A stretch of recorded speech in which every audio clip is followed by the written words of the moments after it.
Hassan II Mosque in Casablanca and the Faisal Mosque in Islamabad. To appreciate its large size, the 4 minarets of the Badshai Mosque are 13.9 feet, 4.2 meters taller than those of the Taj Mahal, and the main platform of the Taj Mahal can fit inside the 278,784 square feet courtyard of the Badshai Mosque, which is the largest mosque courtyard in the world. Architectural wonders of Pakistan.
The Faisal Mosque is the largest mosque in Pakistan. Located in the national capital city of Islamabad.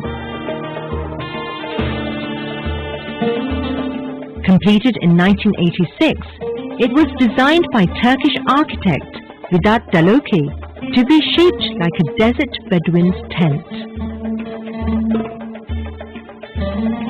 It is situated at the north end of Faisal Avenue, putting it at the northernmost end of the city and the foot of the Margala Hills, the westernmost foothills of the Himalayas.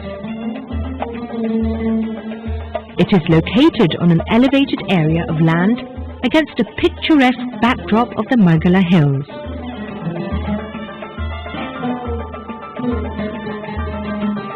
This enviable location represents the mosque's great importance and allows it to be seen from miles around, day and night. The Faisal Mosque is conceived as the national mosque of Pakistan and is named after the late King Faisal bin Abdulaziz of Saudi Arabia, who supported and financed the project. It is the largest mosque in South Asia and one of the largest mosques in the world.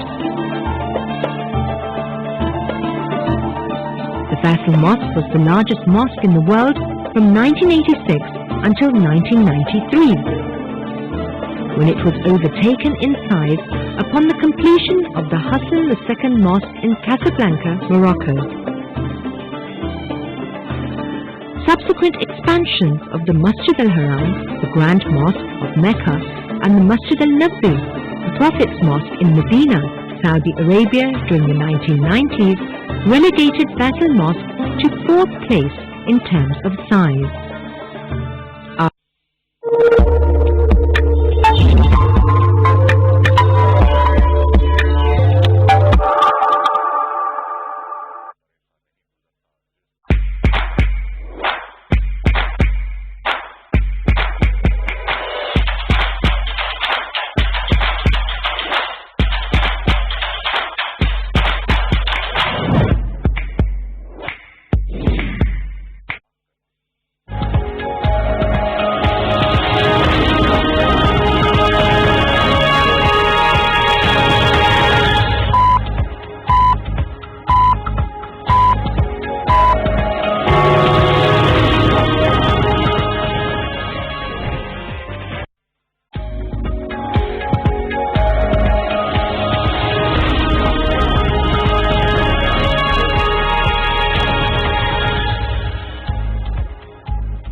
Good evening, Assalamu Alaikum. You're watching PTV World. I'm Fahim Bangladesh for the headline news for this hour.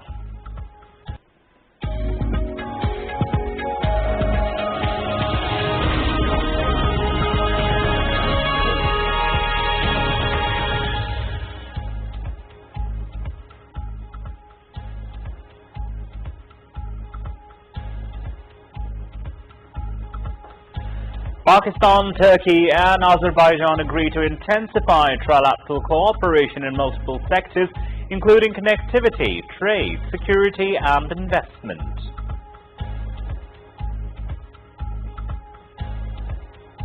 The government and the people of Pakistan are grateful to Turkey and Azerbaijan for principled and steadfast support on the Kashmir dispute. Foreign Minister Qureshi says the three sides strongly condemned all types of aggression and state terrorism. Foreign ministers of Turkey and Azerbaijan condemn aggression, discrimination and Islamophobia, reiterate enhanced connectivity, trade, investment and bilateral exchanges.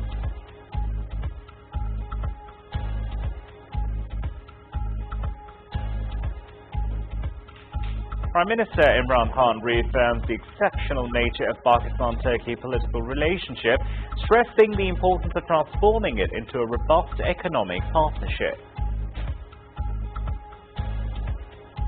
President Arif Alvi confers Hilal-e-Pakistan on Turkish Foreign Minister Mevlut Cavusoglu in recognition of his services for international peace and security and further strengthening of Pakistan-Turkey bilateral partnership. Prime Minister Imran Khan inaugurates e-bidding, e-billing and GIS system in National Highway Authority. Prime Minister Khan says the digitization of the system will ensure transparency and eliminate corruption. And Imran Khan wins the ICC poll for the best captain.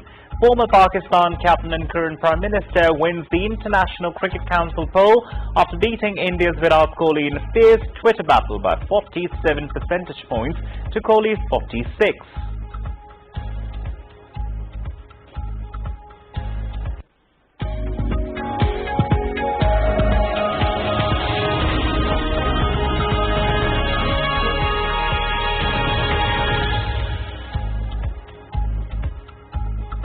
Well, that's all for now. Further details and live streaming, do log on to our website world.btv.com.bk.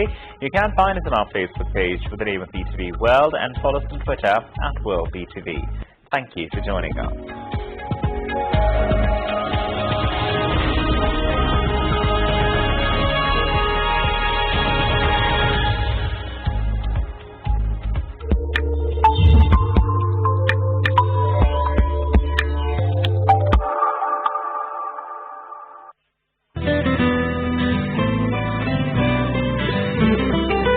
Book is life.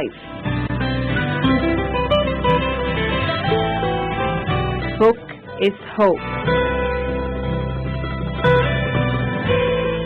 and book is light for the future.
Raise your words, not voice.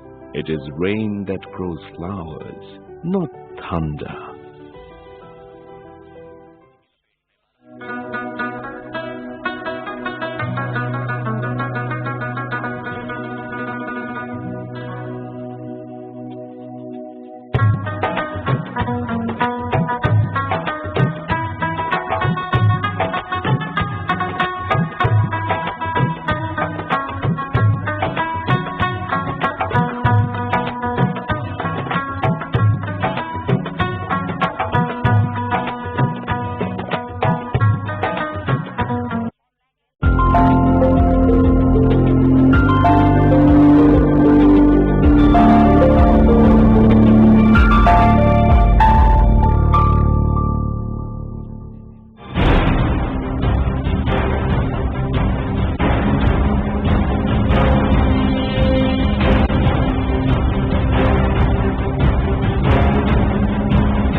Hello and welcome to Politics Today. I'm Farrukh Pitafi.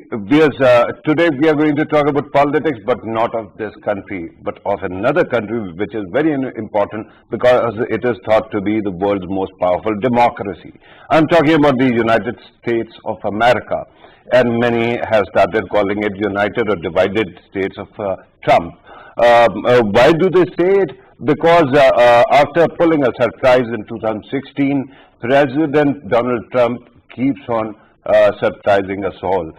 In 2020 elections, he has very clearly lost, but it seems that perhaps, or at least this is what the commentators or pundits say, that he has lost marbles as well. His overall strategy seems to be that of division. He kept on stoking denialism and then anger among his constituents. The result was the attack on the U.S. Capitol. And after that, we have seen 5 people dead.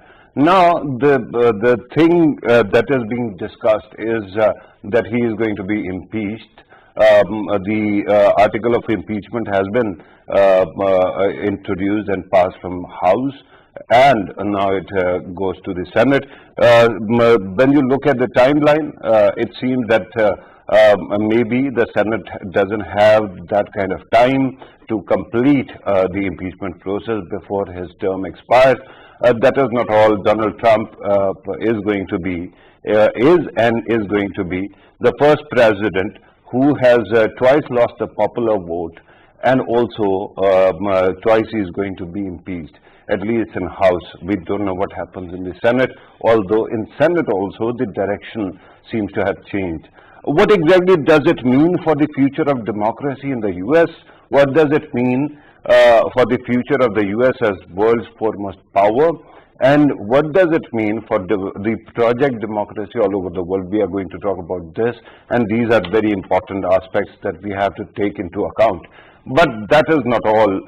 Remember that many negative elements have just emerged. One, of course, is QAnon conspiracy theory, and then we have seen another very strange element called Boogaloo Boys, based on a movie that was a bad remake. They claim that there's going to be a second civil war, and these guys are preparing for that. And we saw perhaps some kind of inkling of that as well. And then there's this possibility, and FBI has been warning that on 16th there's going to be the gun lobby is going to actually take out protest in 50 capitals of the US states, and there's a possibility of civil war. We are going to talk about all these matters. In order to help us understand these issues, here in studio I'm joined by Dr. Nazar Mahmood, who is a foreign affairs expert. If you remember our US election transmission, he helped us there as well. Dr. Saab, thank you very much, sir, for being part of the program. On Skype from the US, I'm joined by Syed Muhammad Ali Saab, who is adjunct professor, Johns Hopkins University. Thank you very much, sir, for being part of the program. And Sarah Zaman joins us, although she is an anchor of Voice of America, but in this program she appears in her personal capacity. Sarah, thank you very much for being part of the program as well. Let me start, with your permission, let me start with Syed Muhammad Ali Saab. Sir, your take at this moment on what is going to transpire. Do you see that transition eventually will take place without any problem, and whether President Trump is going to be impeached or not? Well, as far as the incoming administration assuming office, I mean, there's very little doubt that that is going to go ahead. Impeachment, it's trickier, but certainly this time around the chances of it happening are greater, because we have seen Republicans, some of them, a handful of them, saying that they will, this time around, they will vote for impeachment. But we also see, this kind of loyalist mentality. We've seen, some people not wanting to support Pence in evoking the 25th Amendment, had resigned earlier, including Betsy DeVos, etc. So, how the impeachment process is going to come along also has some other implications, right? And for the U.S., I mean, it's become this legacy issue, because where it's taken, where it's taken this whole process of U.S. being the most illustrious democracy and sort of being a vanguard for democratic values around the world, there's a need to try and sort of address some of the transgressions, if you will, right, and try and address sort of some of the tarnishing of the record. But it's going to have implications even for the Democrats. So, for instance, once it goes into the Senate, right, it is going to deflect attention from the urgent need to finalize sort of the cabinet for the incoming administration, because this is not it's not an immediate process. So it does have some implications. There are concerns, right, sir? Allow me to bring in Sarah Zaman as well. Sarah, you are in Washington D.C. I understand that the situation there must be tense. We have seen the pictures from the U.S. Capitol, where we have seen National Guards actually sleeping in their uniform under the rotunda as well. The question is whether the concerns are really that serious, or after what has happened on 6th, this is mostly overreaction. Well, when we go back and look at what happened on January 6th, it was and it was an historic day. What had happened was unprecedented. So, and a lot of lawmakers who are taking part in the impeachment debate today, some of them have actually said that they are speaking standing at a crime scene. And FBI also said that in their investigations right now, they're treating the Capitol, the outside and the inside also, as a crime scene. So what happened that day was just so extraordinary for the United States that at this point concern is really high, because now that FBI is also receiving information about possible attacks and protests in the next few days, starting from the 17th till the 20th. So given the security alerts that the FBI is receiving, it makes sense just how much, how many contingents of the National Guard are being brought from various states, just because they don't want a repeat of what happened on January 6th. Right. If I ask you to wear your punditry hat and tell us whether you think that transition is going to take place peacefully or not, can you do that? Well, even President Trump himself, after this incident, came out and he said that his focus is now going to be on the transition. So he has assured Americans that a transition is going to happen. The members of Congress, both Senate and House, the simple act that they came back that night and continued and completed the certification of the vote, that was their way of conveying to people that the democratic processes are not going to be halted by violence. So when we look at President Trump's statement and we look at the actions of lawmakers, it's quite clear that the transition is on track at the moment. It is on track. Thank you very much for that answer. Do stay with us. Let me bring in Dr. Nazar Mahmood Saab. Dr. Saab, your take at this moment. We keep on hearing, of course, there is an element of perverse joy in among many of the commentators that the U.S. that kept on actually focusing on exporting democracy now is facing this kind of a situation. But do you think that overall, regarding the project democracy all over the world, U.S. struggling with all this is good news? It is not. No, not at all. Not at all. I think it's a big disappointment, not only for the U.S. but for the world also. Right. Despite the fact that America itself, as you said, tried to pretend that it was exporting democracy, but in fact it has been supporting dictatorships also all around the world. Okay. So talking about US itself, it is such a disappointment. I think this is one of the lowest points in American history, at least in recent history. So where things stand right now and what impact will it have? One thing is, I think, almost certain, that impeachment will take place. Okay. And impeachment means not removal. Impeachment means bringing charges. Right. So the trial in the Senate. That will be headed by the Chief Justice of the U.S. Well, impeachment starts in the House of Representatives, and it has actually covered that ground already. Yes, and then it goes to the Senate, and in the Senate, if the 2/3 majority, which means 67 senators, vote for his removal, then removal will take place. Yeah, but first there has to be a trial. And that trial is headed by the Chief Justice, as we saw last time. Yes, and there is no time. Right. So, earliest, just before coming to this program, I was listening to some of the channels, American channels, and they were saying that the earliest that Senate can take it up is probably 18th or 19th, or just 1 or 2 days before Joe Biden takes over. So, and then after that, there will be no time before the transition for the trial to proceed.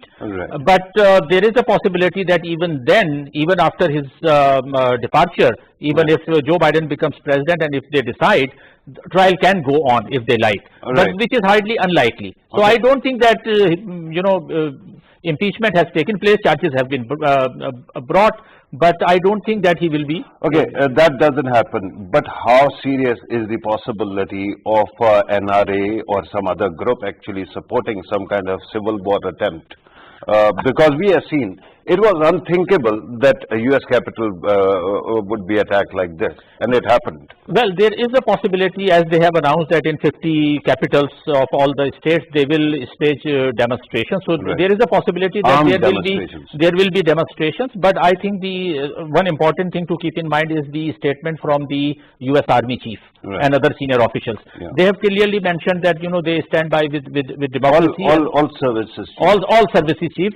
So they have reiterated, and they have addressed not only civilians but soldiers and ex-soldiers also.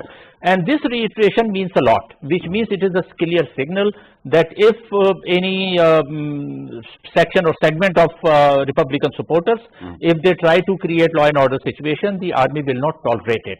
So I don't think that there will be a civil war-like situation, because it will be dealt with. I think they will deal it with a very heavy hand. Actually, Sayyid Muhammad Ali, you are a pedagogue, you teach. Let me ask you something very simple but important. When we see such fracture in the society, it becomes very difficult to heal, right? We saw that the US had to fight a civil war to bring the country together. And at that time, the US was not a superpower. It didn't have that kind of capacity. Now it seems that all over the world, we have this post-truth society where everybody seems that they are not only entitled to their opinion, they are entitled to their own facts as well. How do you heal such a divided society? Well, it's no easy answer to this, and I mean, not only a divided society, but one could argue a divided world.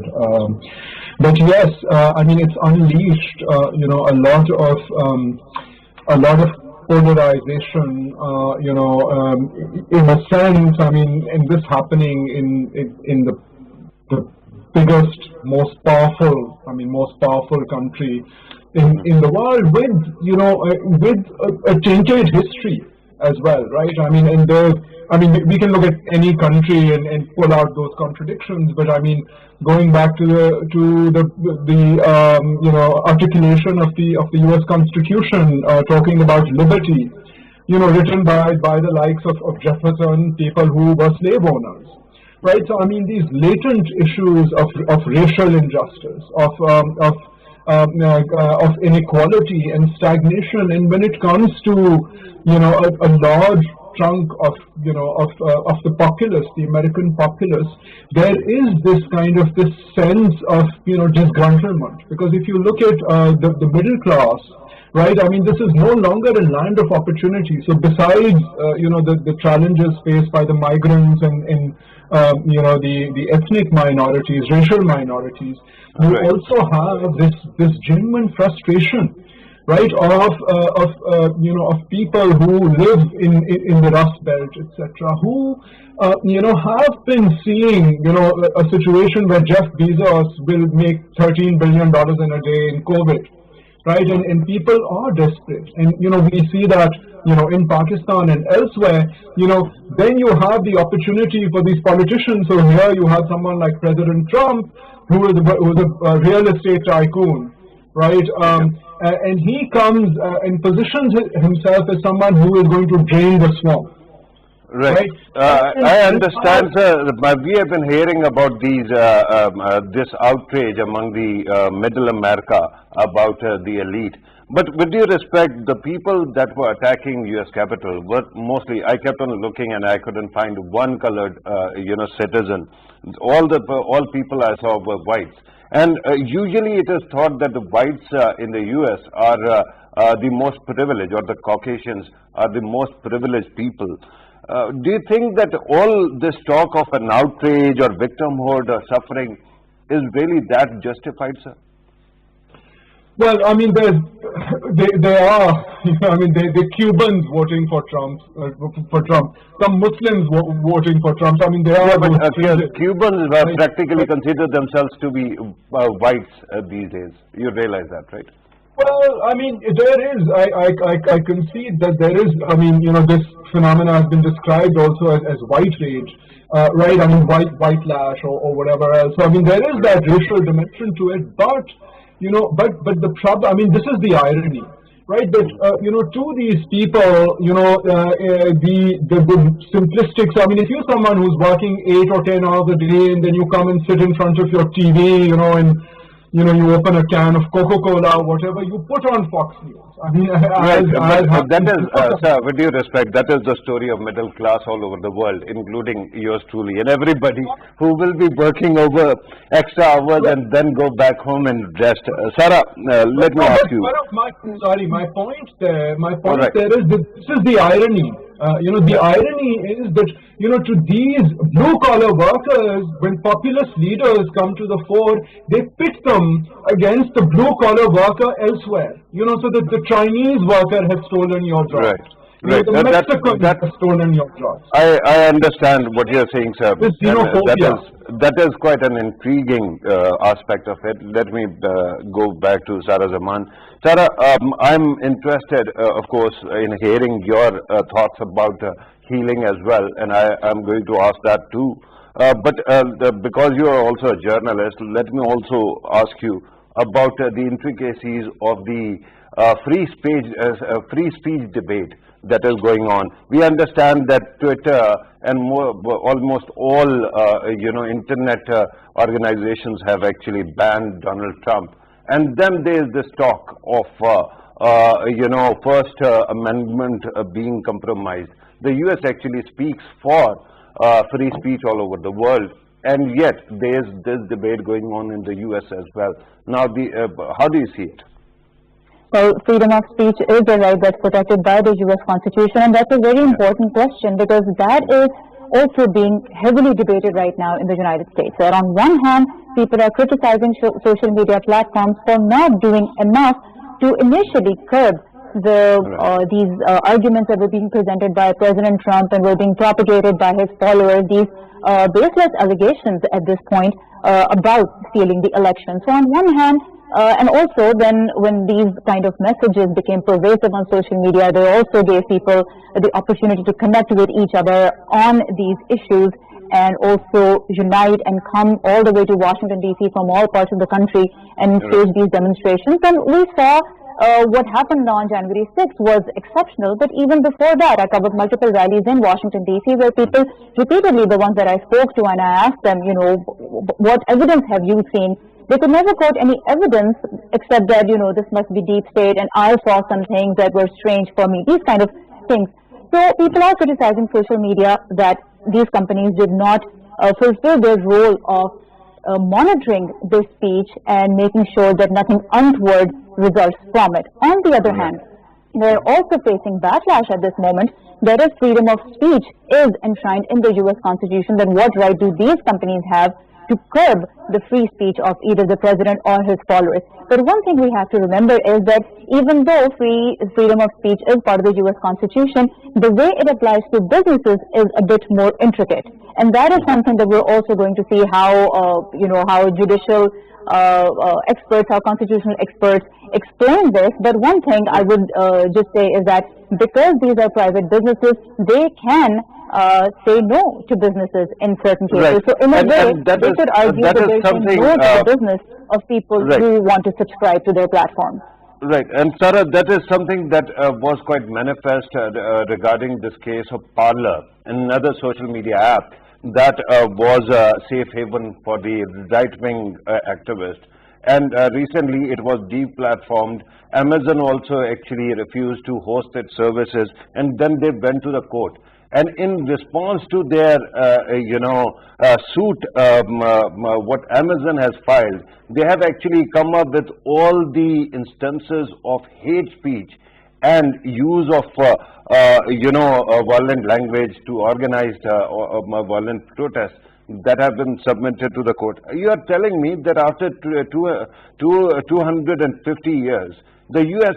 has not been able to define where the free speech ends and where hate speech starts? No, I think at this point there are much clearer definitions of what hate speech is and what kind of speech cannot be protected. And one of those classes is that if speech leads to violence or if speech leads to causing harm to property or to a person, that then falls into categories that can be prosecuted and people engaging in such practices can be punished. So it's not so complicated in that sense that people cannot tell the difference between what's free speech and what's the right to protest versus what is rioting and what is inciting hate. So those lines are at this point rather clear. It's just in these instances the debate still is murky in the sense that who has the right to ensure free speech and who has the right to then take away their platforms and prevent free expression. So Right. whether companies like Facebook and Amazon, do they have the right to tell people what they can say or not? That is the question that's being debated.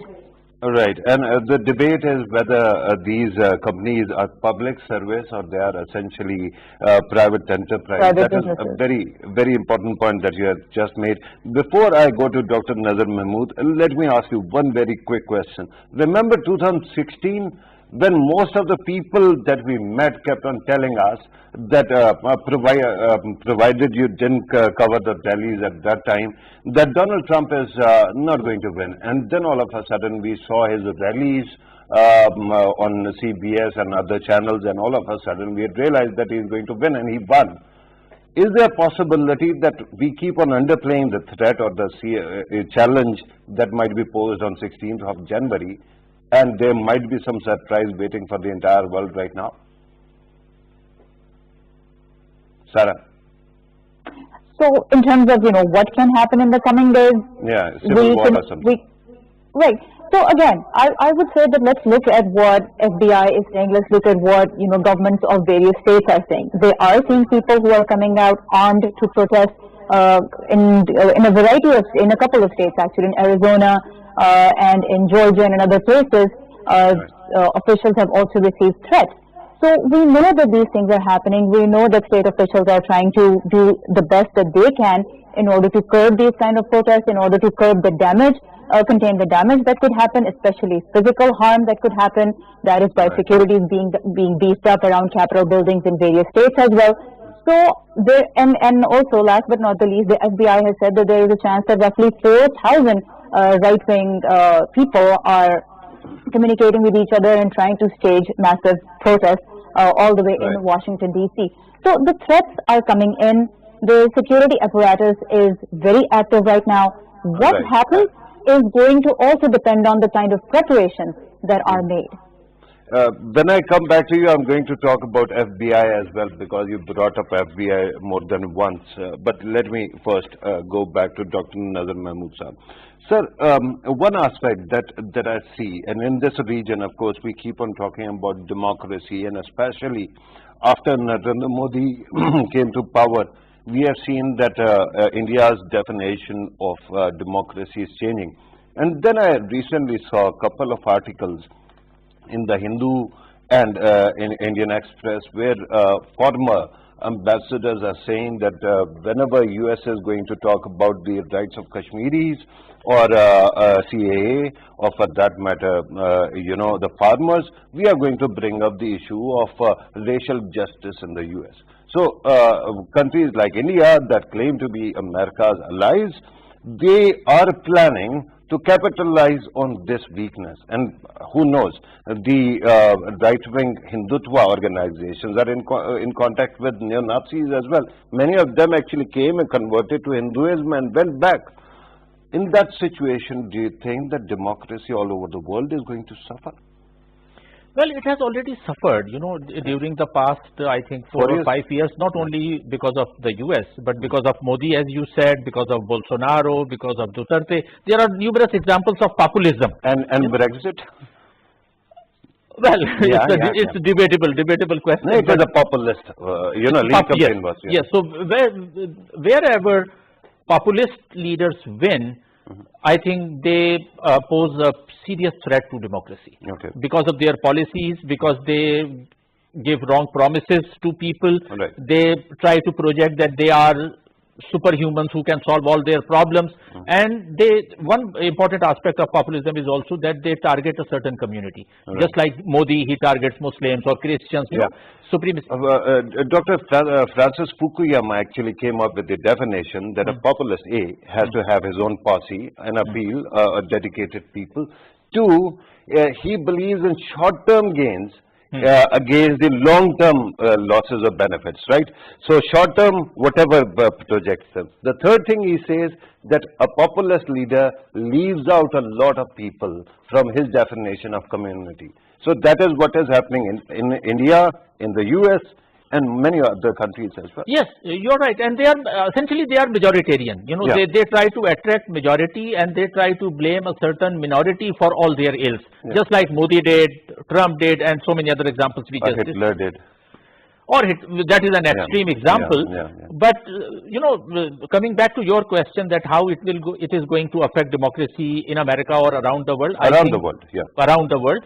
I think whenever in a country like America such things happen, that particular country loses moral authority or moral voice to raise issues in other countries. So if India is going to do it, of course Indian people are going to capitalize, as you said, that you know now America has no right to tell them, though I don't see any major change in American policy towards India, even if Joe Biden takes over. I think the overall policy towards India and towards Israel. Yeah, we are not debating that at all. I was talking about a possibility that they are going to blackmail the US using the racial justice card. So that is what they have actually, their own pundits are saying they are going to do. They will try, but I don't think that such people are in a major position to Human blackmail. rights is going to be a big concern in foreign policy, US foreign policy, once Joe Biden takes over. India, you mean? All over the world. Human rights. Human rights. Well, America supports human rights when it suits them. You know, they don't talk about human rights in some other countries who are their close friends, just like in Gulf potentates. You know, they don't talk about democracy in Saudi Arabia or in Gulf countries. But they do. They talk about human rights in China, in Iran, but not in other countries. Yeah, so, but you know, human rights is important, right? Well, in America, it depends on their own policy. They with talk about. You and I are human beings, right? We deserve some rights. Well, human rights has its own definition. You know what we mean by human rights. So human rights should be supported. But talking about America, it supports human rights only. It favors them. UN Declaration of Human Rights. Yes, actually, that is the ideal example. It is very clear what constitutes a human right. Rights. Yes. Right, and we can hope at least a government that actually talks about human rights will actually stand for human rights, same definition all over the world. Correct? Yes. That's important. Sayyid Muhammad Ali Sahab, once again, I keep on looking at the US and I have seen many predictions about disruption in the US. Back in 70s also, there used to be this person called William Pierce who wrote Turner Diaries, and that seems to have radicalized a lot of people. But America has this capacity to keep on renewing itself. Do you think that America still is capable of emerging stronger out of the situation where it is at right now?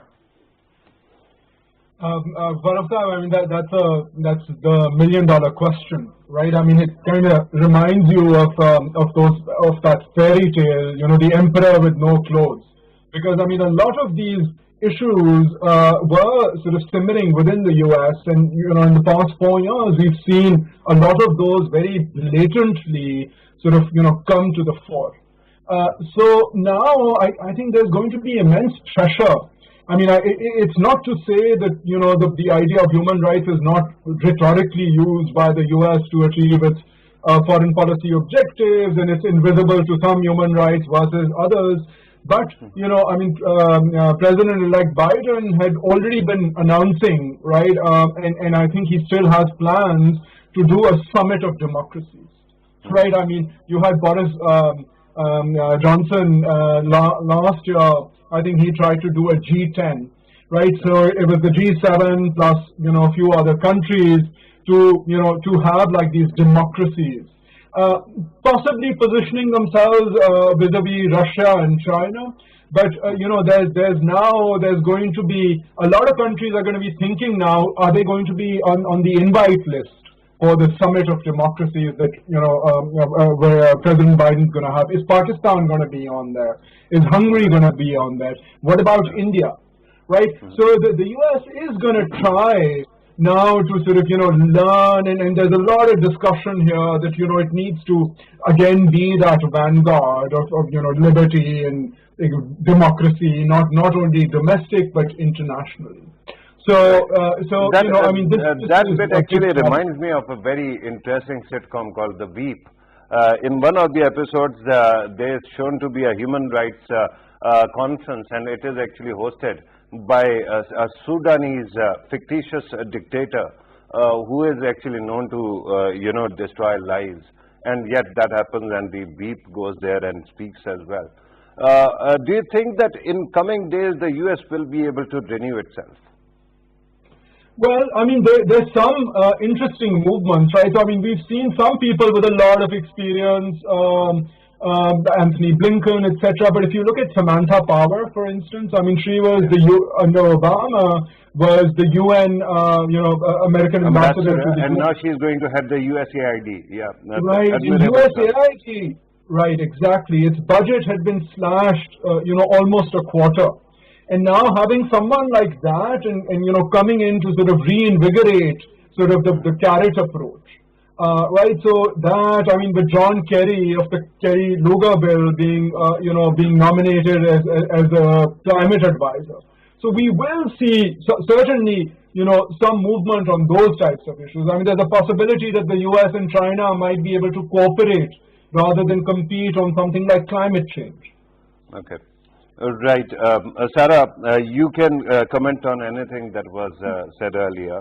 But let me also ask you, yesterday, when we saw the FBI and the Justice Department finally addressing the issues at hand, particularly January 6th insurrection, we saw that neither the Director FBI, that is Director Ray, nor the acting AG Rosen were there. Their assistants actually took questions. Do you think that there is some kind of squeamishness within the state apparatus to address all these matters? I think one of the reasons may have been that the people who are actually dealing with the cases firsthand, the people who are actually overseeing the entire process, they were the ones who came forward and who spoke. And also the other thing is, in the next few days, we're going to see a transition happen, and the top heads that you talked about, they, except for FBI, at least the Attorney General, that position is going to be filled by another person. So one of the reasons could be potentially that those people came forward to speak who are actually going to be looking at these cases in the long run. Right. And regarding another aspect, very quickly, let me lighten the mood here.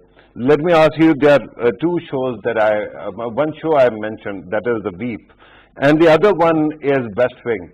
If you have to characterize US politics overall, and you have to characterize US politics under President Trump, which show does actually reflect that? I think they're both fictionalized versions of reality, and reality is somewhere in between, and it also depends on, whose perspective you're looking through. So if you look at, US politics through the lens of somebody who is a Republican voter or who is a Trump supporter versus someone who is the supporter of the Democratic Party or voted for President Biden, so everybody is going to have a different point of view based on their own experiences and their own outlook. I would say that reality fits somewhere between fiction. Somewhere between the two extremes. Regarding Director Christopher Wray, especially because everybody keeps on praising him, and he is, a decorated public servant. The question right now that we have heard being debated is whether the US is going to include the definition of white supremacy and domestic terrorism in its war against terror or not. Do you think that that is something that might be debated in coming days, and whether you have some kind of you have an opinion on which direction is correct? Sarah. So in the last few days, we have seen that the mayor of DC and other officials in DC have actually used the term domestic terrorists for the people who committed the riots at the Capitol.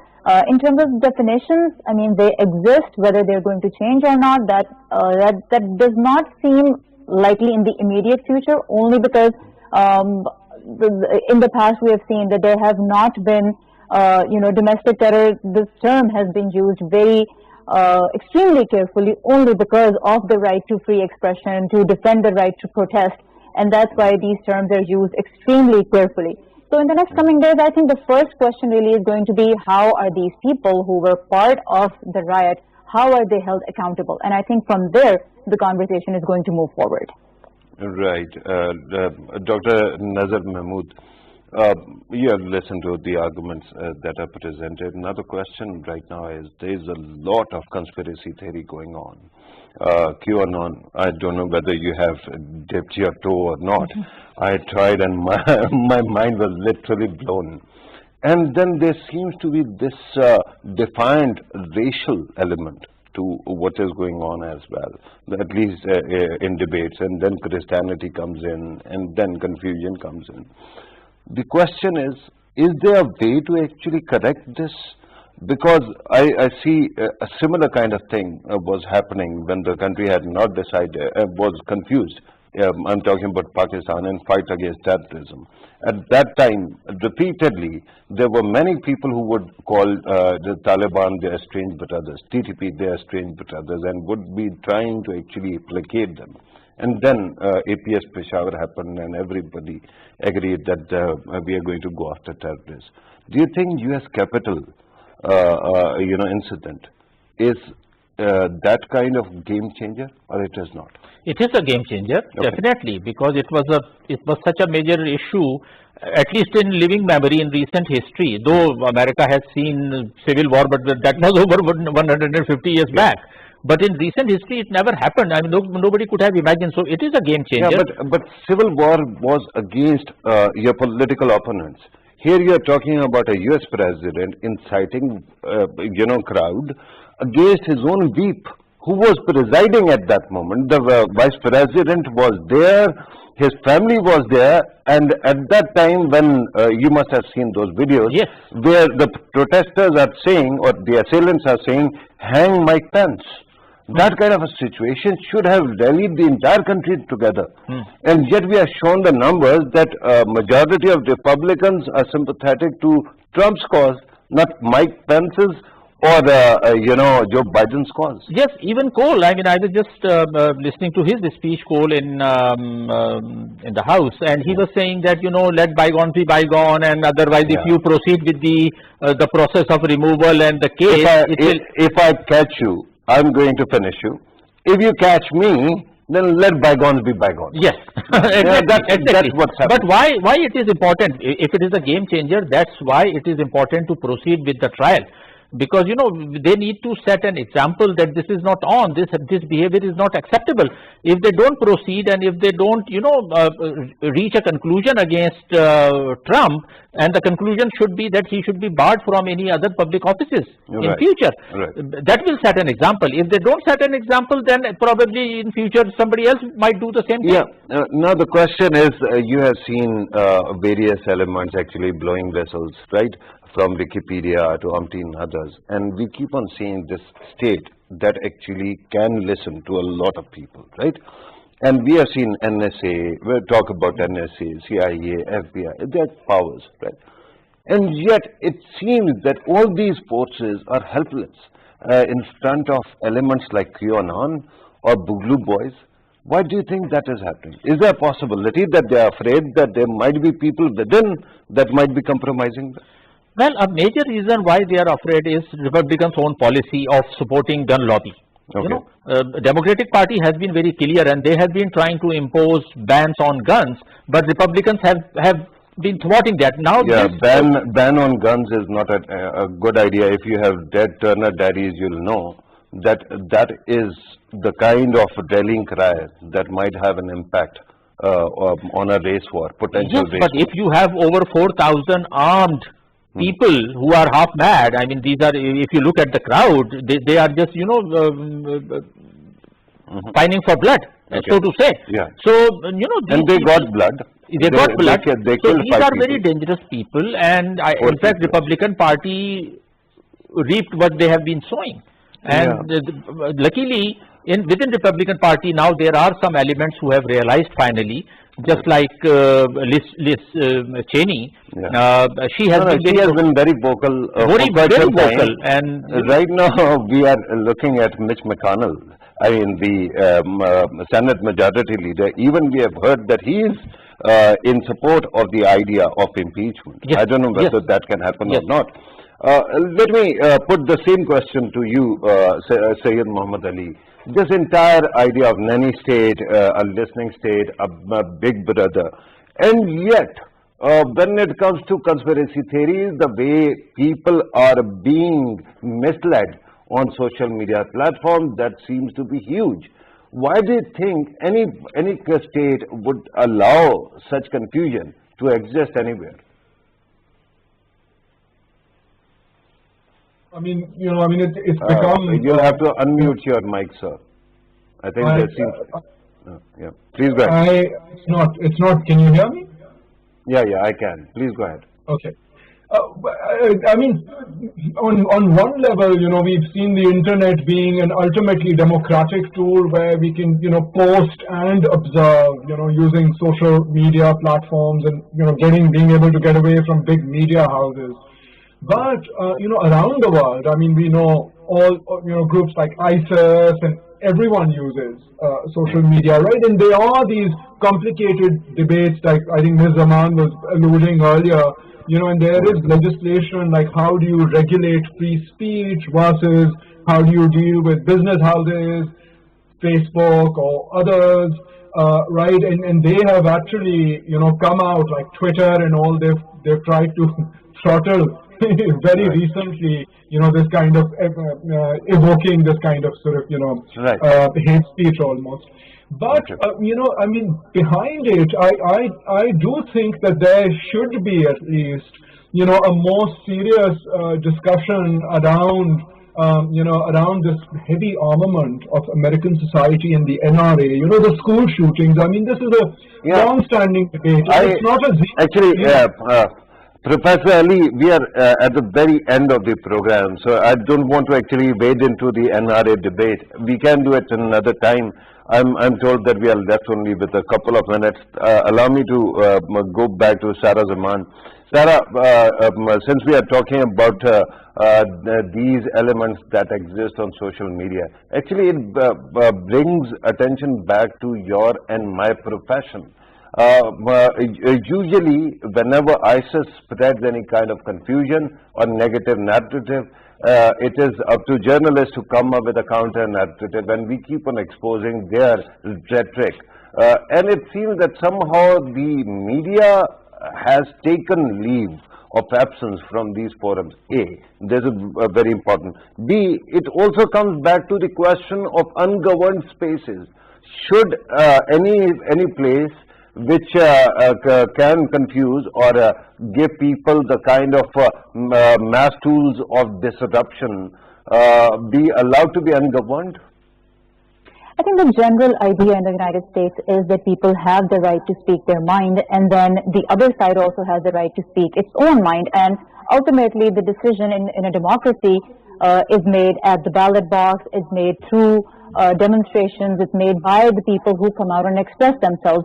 So when it comes to spaces like social media, yes, there are going to be more questions in the coming days about how these platforms should be regulated, whether what kind of laws they should come under. So that debate is happening, and it will probably get even more it will be on more of a national scale in the coming days. But the quintessential question of the right to have free speech, I think that is so dear to Americans that is not a right that's going away anytime soon. The question is really going to be, how do you protect people's right to express themselves, and how do you make sure that very quickly, their property are... Sarah, I'm told that we have run out of time, but very quickly, is it about the First Amendment, or is it about Section 230?